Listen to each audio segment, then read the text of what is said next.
এটার গুরুত্বটা আমাদের এখন বুঝতে হবে। নির্বাচন বলতেই আমরা অতীতের কিছু নির্বাচনের কথা মনে রাখি, মনে চট করে আসে। তোমরাও দেখেছো সেই নির্বাচনগুলো। কেউ প্রহসনের নির্বাচন বলে, প্রতারণার নির্বাচন বলে, তামাশার নির্বাচন বলে। এগুলো হলো তাদের বিশেষণ। সেখান থেকে আমাদের চলে যেতে হবে বহু উপরে। কাজে এই দূরত্বটুকু আমাদেরকে অতিক্রম করতে হবে, যে লোকে মনে যেন জানে এই পরিবর্তন সম্ভব এবং তোমাদের মাধ্যমেই সেই পরিবর্তন হবে।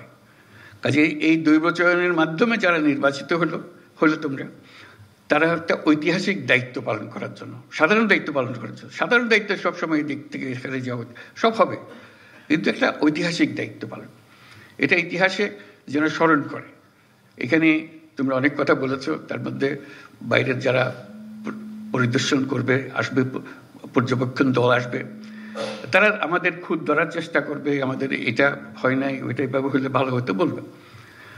এবারের নির্বাচন হলে এমন নির্বাচন তারা স্মরণ করবে, বাংলাদেশের নির্বাচনটা আমরা দেখেছিলাম, এটা এরকম। তারা নানা দেশে এটা বলবে, এরকম একটা নির্বাচন তারা এটা দৃষ্টান্ত হিসেবে নিয়ে যাবে তাদের মাথায়, বারে বারে বলবে এই নির্বাচনের মতো নির্বাচন আমরা কখনো দেখি নাই, আমরা এক কাজ করি, এটা আমাদের একটা পারদর্শিতা আছে, কিন্তু এখানে যে নির্বাচন দেখে গেলাম সেটা আমাদের একটা স্মরণীয় পরিদর্শন হলো, আমাদের স্মরণীয় অভিজ্ঞতা হলো, সেই অভিজ্ঞতা আমরা এখান থেকে নিয়ে যাব। সেই ধরনের একটা নির্বাচন আমরা করে যেতে চাই। আরেকটা বিষয় হলো, এটা সাধারণ নির্বাচন নয় যে 5 বছর পর পর একটা নির্বাচন হয়, দেশের সরকার পরিবর্তন হয়, এটা রুটিন একটা কাজ। এবারের নির্বাচনের যেটা আন্ডারলাইন করা বারে বারে দরকার, এটা হলো গণ অভ্যুত্থানের পরবর্তী নির্বাচন।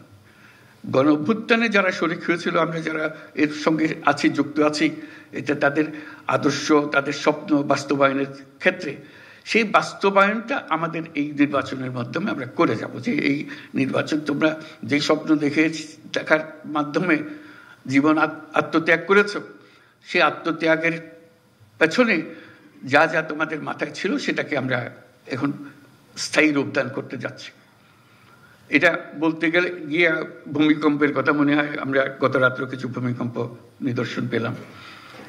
ভূমিকম্পের প্রসঙ্গ আসলেই বিল্ডিং কোডের কথা মনে আসে, যে বিল্ডিং কোড ঠিক আছে কিনা, মানতেছে কিনা। এই যে নির্বাচন এটা বিল্ডিং কোড তৈরি করার সুযোগ, যে আমাদের যে সমাজটা তৈরি হবে তার বিল্ডিং কোডটা কি হবে। যত বড় ঝাঁকুনি আসুক এটাকে নাড়াতে পারবে না। এই নির্বাচন সেই নির্বাচন যেখানে বিল্ডিং কোড তৈরি হবে। যারা বিল্ডিং কোডটা তৈরি করবে তাদের হাতে এই দায়িত্ব দেওয়ার জন্য।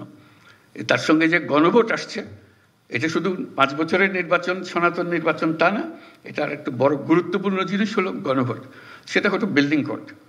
এই বিল্ডিং কোডটা আমরা তৈরি করে দিয়ে যাব, যেটা শতবর্ষ ধরে এদেশকে, এই জাতিকে সামনে এগিয়ে নিয়ে যাবে। এটা আমাদের ধাত্রীর কাজ করতে হচ্ছে, দায়ী।